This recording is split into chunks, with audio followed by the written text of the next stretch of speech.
aku bangga dengan kelemahanku kemudian, karena dalam kelemahanku aku membiarkan kekuatan Kristus bekerja. Bapak Ibu, jangan takut dengan kelemahan dan keberdosaan. Yang paling penting, Anda terus berserah dan membawa diri kepada Tuhan. Puncak dari Ekaristi adalah pada pengakuan diri kita sebagai orang tidak pantas dan tidak layak, kan? Sebelum menerima tubuh Kristus, apa yang kita katakan? Ya Tuhan, saya tidak pantas. Tuhan datang pada saya, tapi bersabdalah saja, maka saya akan sembuh. Kita datang misa bukan karena suci dan kudus, bukan karena sukses dan hebat, justru karena kita pernah gagal, kita tidak pantas, kita tidak layak, kita tidak berdosa. Yang paling penting, beri dirimu pada Tuhan, persembahkan dirimu pada Tuhan, dan pakai prinsip Nabi Yesaya. Haleluya.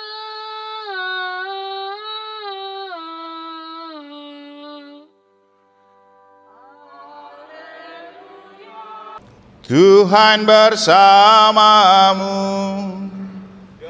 dan bersama rohmu. Inilah Injil suci menurut Lukas.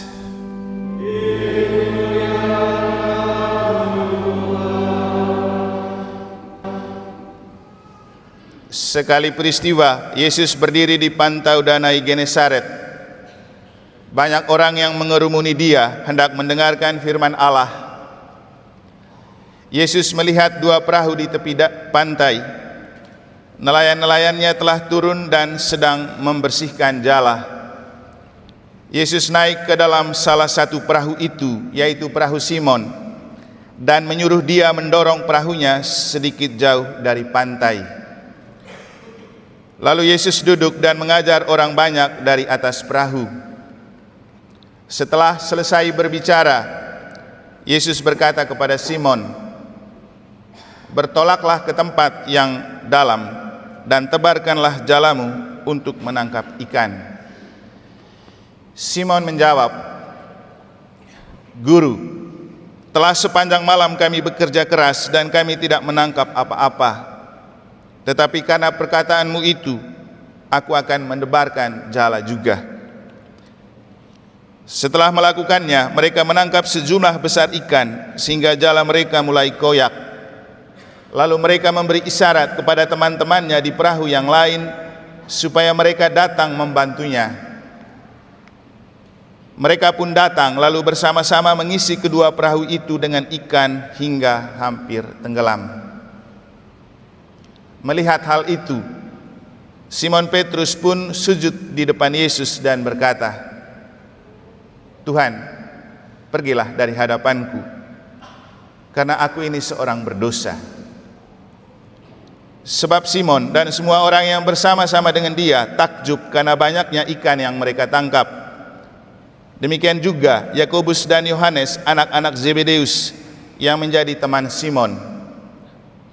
Yesus lalu berkata kepada Simon, "Jangan takut, mulai sekarang engkau akan menjala manusia." Sesudah menarik perahu-perahunya ke darat, mereka pun meninggalkan segala sesuatu lalu mengikuti Yesus.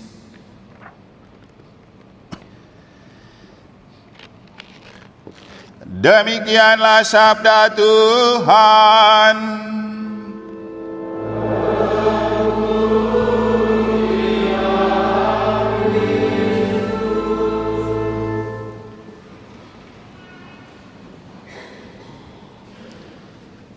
Kita dipanggil Tuhan bukan karena kita sukses, bukan karena kita pantas, bukan karena kita suci. Kita dipanggil dan dipakai Tuhan karena kita gagal, karena kita tidak pantas, dan karena kita berdosa.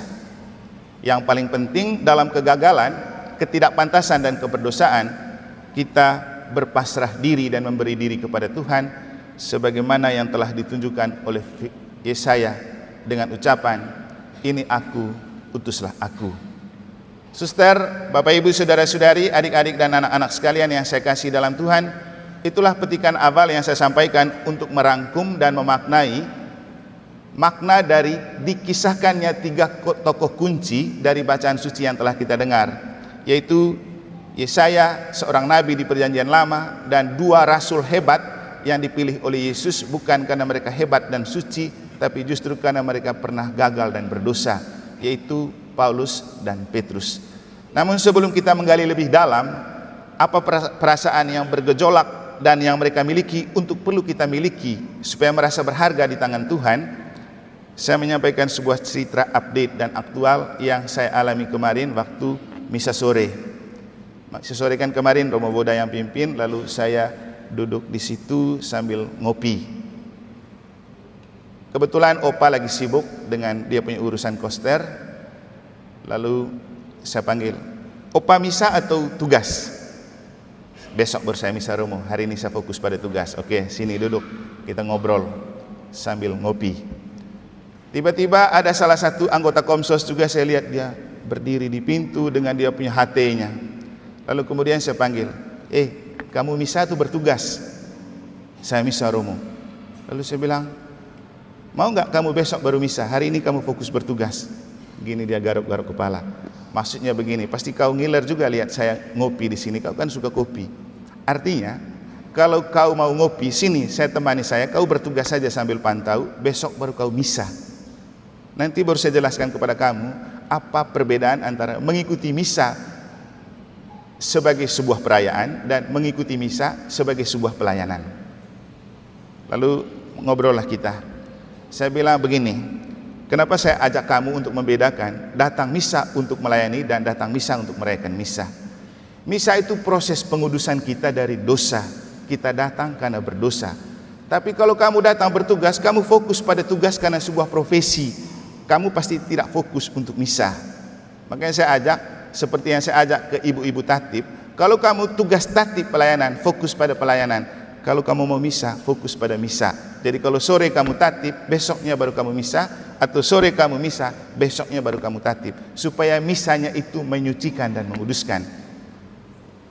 Lalu mulailah saya ajak mereka ngobrol, dan saya pertama bertanya kepada mereka, kamu tahu kenapa waktu Yesus sudah dibaptis di Sungai Yordan, ia dicobai iblis, tapi kita manusia setelah dibaptis tidak dicobai iblis?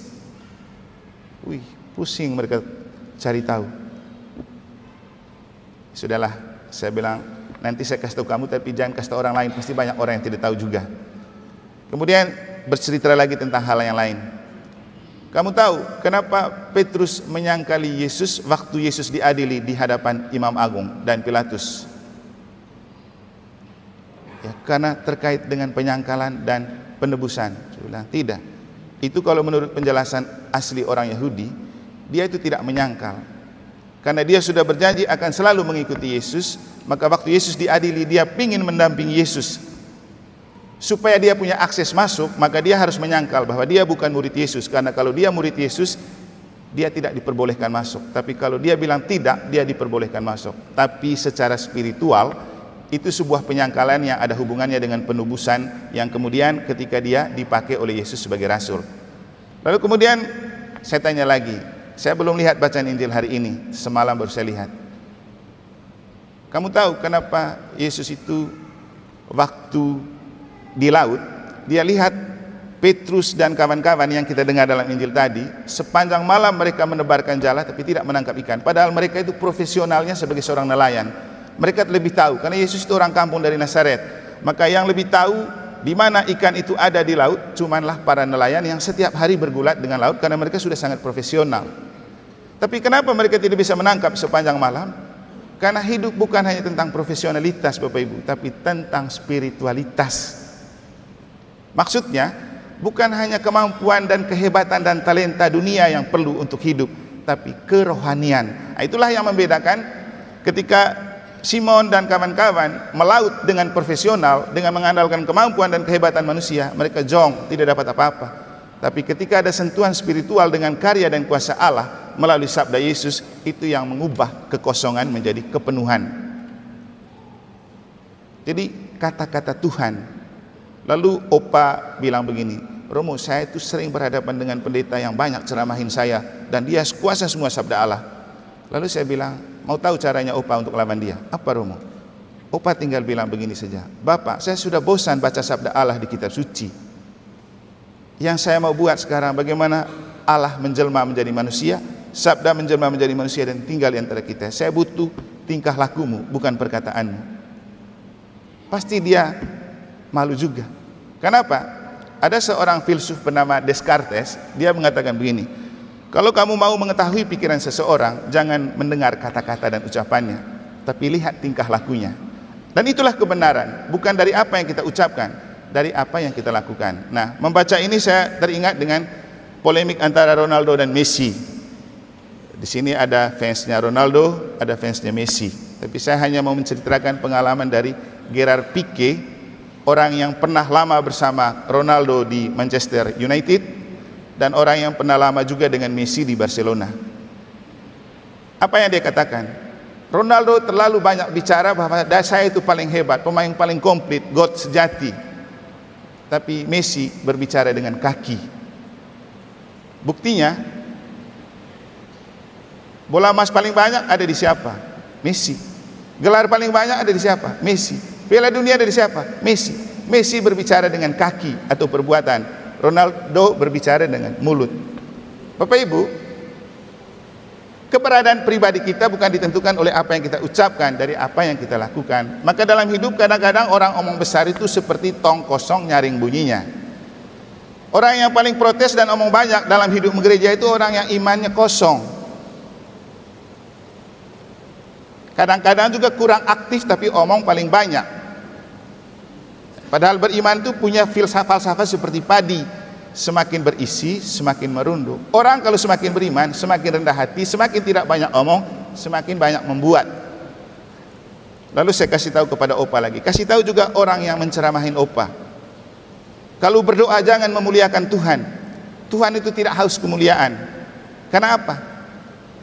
Tanpa kita muliakan Tuhan, Tuhan selalu dimuliakan. Dan itulah yang ditulis oleh Yesaya dalam bacaan pertama. Dia melihat serafim memuji dan memuliakan Allah dengan mengatakan, kudus, kudus, kuduslah Tuhan, muliakanlah Tuhan. Dan kita kalau dalam misa, kita itu sedang menikmati suasana surga bersama para kudus dan para malaikat, sehingga waktu kita menyanyikan kudus, kudus, kudus, kita itu sedang mengucapkan itu bersama para malaikat dan para kudus yang ditemukan oleh Yesaya dalam bacaan pertama tadi. Sehingga saya bilang, kita berdoa seperti Yesus. Yesus itu pergi berdoa bukan untuk memuliakan Allah, tapi dia berdoa, Bapa, berilah aku kekuatan supaya aku bisa memuliakan Engkau dalam hidupku. Bukan dalam doa, dalam hidup. Maka Yesus tidak suka dengan orang Farisi yang doa pamer diri di mana-mana, tapi perbuatannya kosong, perbuatannya busuk. Makanya saya selalu ajak kita, Bapak Ibu, jangan sampai kita aktif di gereja, rajin berdoa tapi paling terdepan bicara orang, bersikap busuk, bertingkah busuk, berlaku busuk, berbicara busuk, tidak ada artinya. Jadi mari kita semakin datang itu bukan karena kita lebih vokal berbicara tentang orang, tapi lebih jeli menemukan diri sebagai orang yang tidak pantas, tidak layak dan berdosa. Nah, dari cerita kami kemarin itu, kemudian malam saya melihat bacaan. Saya bilang, kok cocok ya, yang tadi kami bahas persis berbicara tentang bacaan tadi yang sudah kita dengar. Misalnya tentang kita misa untuk memuliakan Allah, itu bersama para kudus dan para malaikat, itu disampaikan oleh Nabi Yesaya dalam bacaan pertama. Kemudian saya bicara tentang profesionalisme perlu didukung dengan spiritualitas. Buktinya Simon dan kawan-kawan, nelayan yang profesional setiap hari bergumul dengan laut, tidak selalu sukses dalam hidup. Justru mereka sukses ketika Yesus dan Tuhan datang. Seorang yang datang dari kampung Nazaret yang jauh dari laut. Kenapa bisa? Karena spiritualitas. Maka pelayanan kita di dalam gereja juga Bapak Ibu harus dengan spiritualitas. Saya di rumusan tornya OGF untuk Indonesia, karena saya merumuskan, kita punya tema kan spiritualitas dan profesionalitas imam diosesan. Jadi saya bagian OGF yang merumuskan gagasannya. Lalu saya bilang begini, kita imam itu perlu profesional karena kita hidup di zaman yang membutuhkan spesialisasi dan profesionalitas.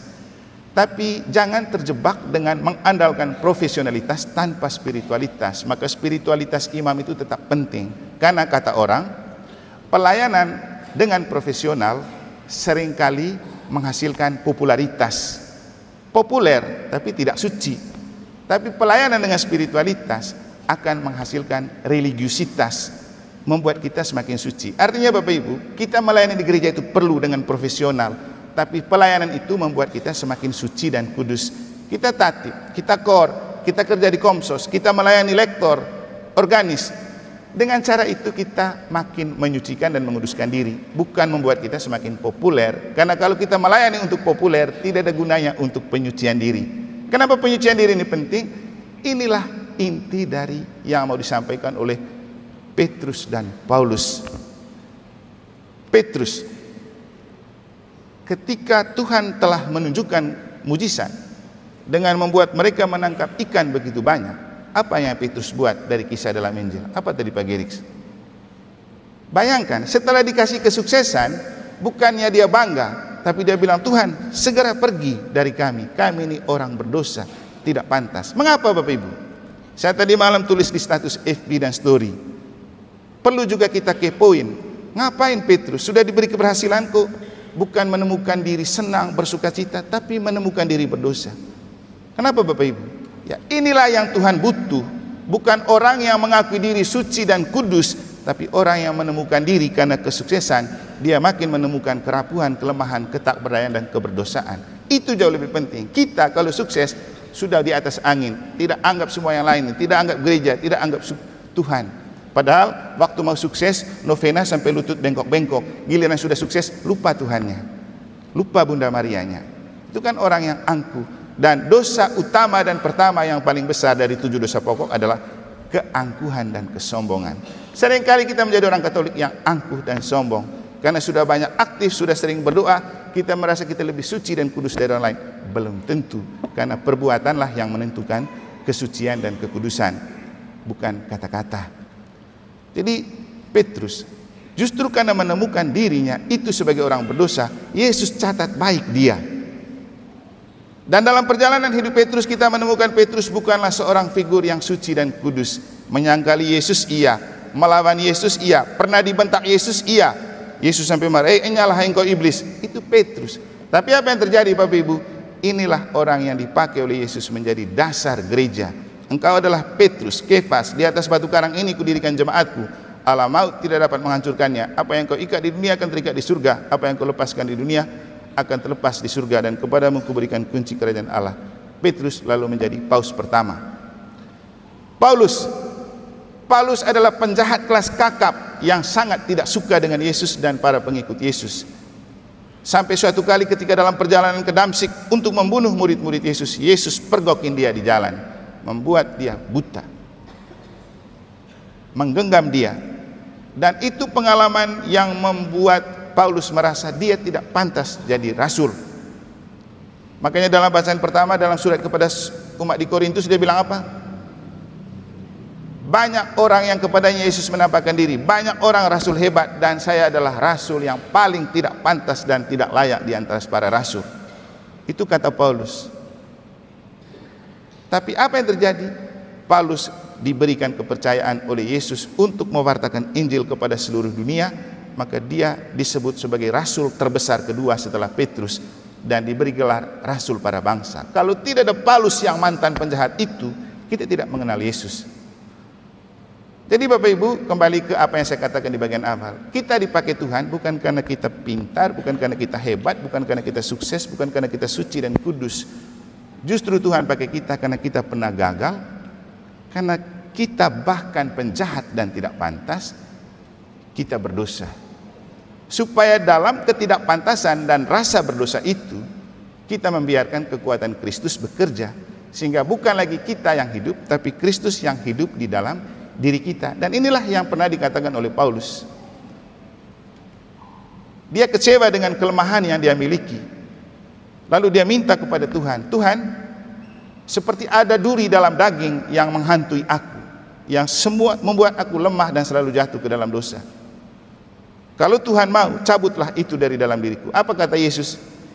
Paulus, cukuplah kasih setiaku bagimu. Aku membiarkanmu hidup dalam kelemahanmu, supaya dalam kelemahanmu engkau membiarkan kekuatanku bekerja. Dan dia bilang apa? Aku bangga dengan kelemahanku kemudian, karena dalam kelemahanku aku membiarkan kekuatan Kristus bekerja. Bapak Ibu, jangan takut dengan kelemahan dan keberdosaan. Yang paling penting Anda terus berserah dan membawa diri kepada Tuhan, dan Tuhan tidak butuh kesuksesan kita, Tuhan tidak butuh kehebatan kita, Tuhan tidak butuh profesionalis kita. Walaupun itu penting bagi dunia, Tuhan butuh spiritualitas, dan yang terdalam dari spiritualitas adalah merasa diri berdosa dan bersalah dan tidak pantas. Nah, inilah hakikat kenapa gereja mengumandangkan tahun Yobel tahun ini dengan membuka Porta Santa, pintu suci, seperti yang saya katakan di bagian pengantar.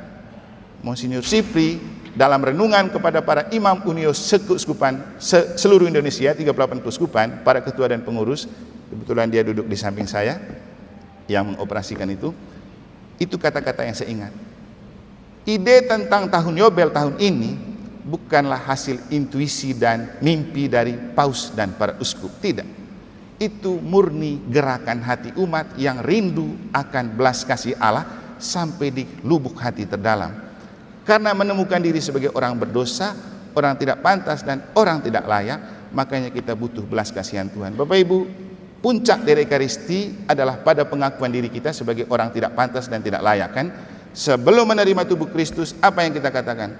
Ya Tuhan, saya tidak pantas, Tuhan datang pada saya, tapi bersabdalah saja, maka saya akan sembuh. Kita datang misa bukan karena suci dan kudus, bukan karena sukses dan hebat, justru karena kita pernah gagal, kita tidak pantas, kita tidak layak, kita tidak berdosa. Yang paling penting, beri dirimu pada Tuhan, persembahkan dirimu pada Tuhan, dan pakai prinsip Nabi Yesaya, ini aku Tuhan, utuslah aku. Bapak Ibu, khotbahnya sudah selesai, tapi karena hujan, supaya Anda tidak ngantuk, saya menutup khotbah ini dengan sebuah lagu yang cocok dengan bacaan hari ini. Judulnya Persembahanku. Dan persembahan diri kita terbaik kepada Allah bukanlah kehebatan kita, bukanlah kesucian dan kekudusan kita, tapi keberadaan kita apa adanya, yang lemah, rapuh, tak berdaya, dan berdosa.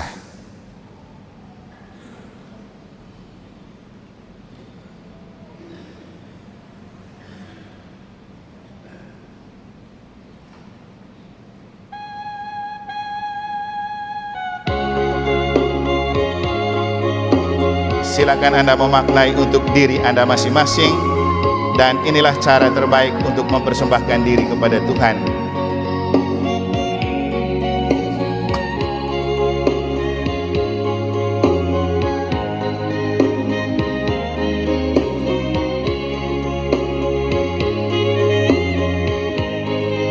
Apakah yang dapat ku beri sebagai persembahan yang baik dan yang berkenan kepadamu di dalam hidup ini? Ku sadari sungguh kasih-Mu yang berlimpah tiada batasnya, menyejukkan hati ini, menyegarkan jiwa ini. Siapakah aku Tuhan? Hanya yang bisa ku berikan padamu apa yang ada padaku. Tiada harta yang berarti ku miliki, Tuhan saja yang lebih tahu. Pimpinlah langkah kakiku dan pergi, beritakan kasih-Mu. Tanganku kerja bagi-Mu, bibirku memuji-Mu. Tuhan tuntun langkahku. Semoga Tuhan memberkati.